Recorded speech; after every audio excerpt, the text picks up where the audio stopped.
Am I the asshole for beating my autistic roommate? My autistic roommate has been tormenting me for the last 5 months, so I took matters into my own hands. My roommate, male, 19, has undiagnosed autism and refuses to get tested. At the beginning of the year, his autism was noticeable, but rarely hindered my daily life. That was until he got more comfortable with me and our shared friend group. It was around month 2 of our first year of university when we began to let his autistic tendencies get out of hand. My roommate, let's call him Leo, hyperfixates on his academic performance. He values good grades over personal connection and respect. Leo began stealing from me. Male, 18. My toothpaste and body wash both went missing, and I knew who to blame. Once I confronted him, he stole my deodorant. It was at this point when I had had enough. Me and my friend, let's call him Fox,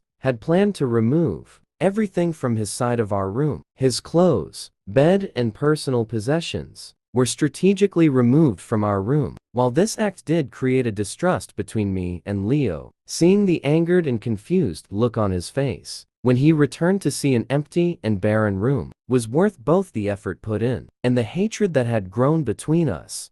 Well, I innately thought that this furniture removal would end out conflict. I would soon be mistaken. Leo had not learned his lesson. He continued to steal my toothpaste. I was nearing a breaking point. My patience was being tested.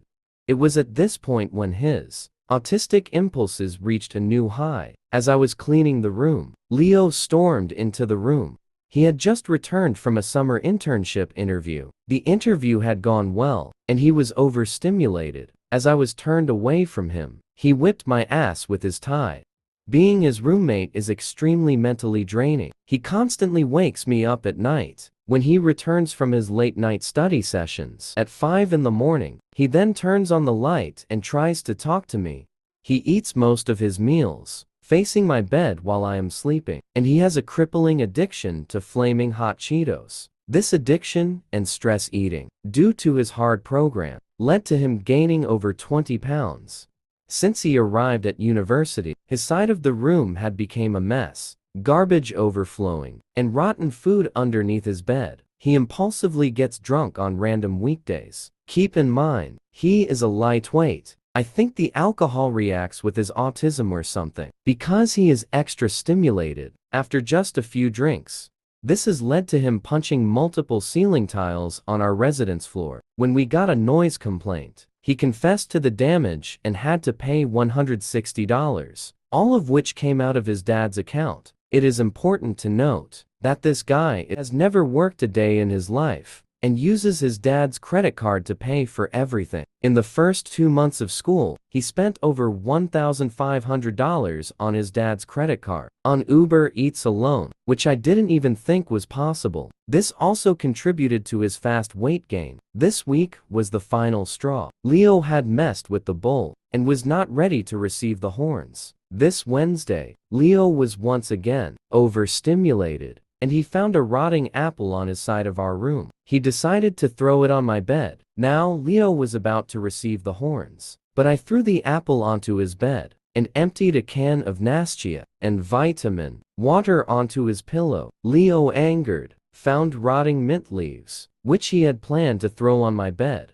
but I had managed to evade the attack and forcefully pushed him into the wall. This led to our first real physical fight. Now, because I would lose self-respect for actually fighting an autistic kid, I only really pushed him against the wall to neutralize him. The main goal was to make sure he didn't do dumb shit like this again. Keep in mind, while I was incredibly serious during this moment, Leo was smiling and laughing uncontrollably the whole time, almost as if he liked getting attacked. He even moved his body in a way that made it easier for me to put my hands on him. When I thought that finally, this would be the end of this nightmare, it only got worse. Only a few days later, he was back to his usual shenanigans. Once again, Leo's autism had created a sense of restlessness with him. He grabbed a decomposing orange from his desk, and with malice, intent, and a great deal of forethought, he planned to throw the orange at me while my back was turned. Yet his plan went awry. When the orange only grazed my leg, As soon as the orange lightly passed by my leg, I knew there was only one person who would do such a thing. My hellish roommate, Leo. The bear had been poked. I ran for one of the 2 remaining oranges, left to whip it at him.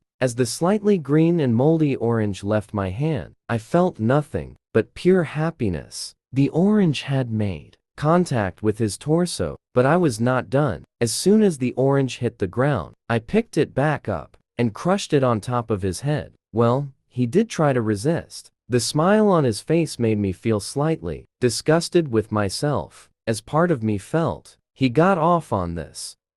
It was at this point when I learned that my friend, Fox, male, 18, was filming. I was pleased to buy this discovery. Leo, however, was not. He attacked Fox and pushed him into the wall. This rightfully bothered Fox, resulting in Fox to engage in the combat. Leo was forced into a second round of beatings. Fox had bashed him against a wall and pushed him to the ground, then placed Leo into a headlock, where he had no choice but to give up, as the look of defeat engulfed his face. Pride and fulfillment covered both mine and Fox's. The war was over, or so we thought. Only 2 days later had Leo reignited the flame of battle. As I left for class, Leo had sent a snap to a group chat amongst my friends of him sitting on my bed, an act which he knew would bother me, and it did. I raced back into my room, where I saw him laying on my bed, but as soon as the door opened, he leaped up and ran back to his side of the room. Before leaving, I warned him not to do it again,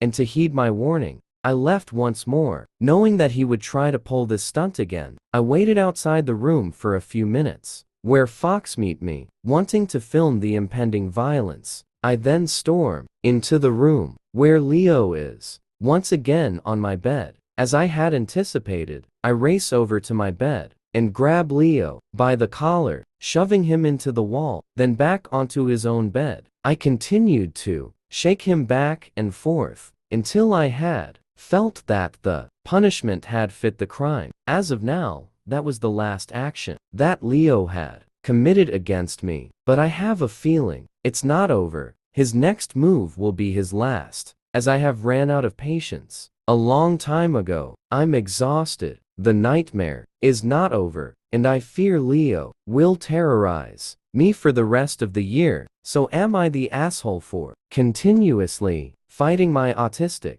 roommate?